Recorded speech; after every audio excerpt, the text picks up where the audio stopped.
Gaur egon gara hemen, hemiziklo honetan, kongresuan preso politiko katalanekin, beraiekin egoteko aukera izan dugu eta berriro ere adierazi diegu gure elkartasuna eta gure nolabaiteko aitortza ere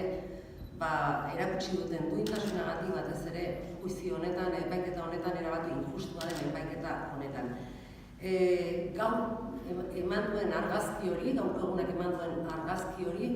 erakusten du oso ondo, hemen dagoela arazo politiko bat, arazo politiko horrek ere soluzioak politikoak behar ditula horretan, eta bitartean gauzak ez direla soluzionatuko, beraz. Horretara ere elkarrizketaren bidez eta akordioaren bidez soluzionatu behar diren gaiak direla ere adierazi nahi dugu, behin eta berriro esan dugu horrela dela, eta bide horretatik ere,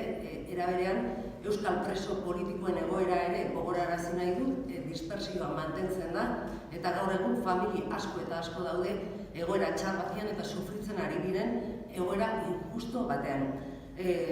Uste dugu gainera, herri batek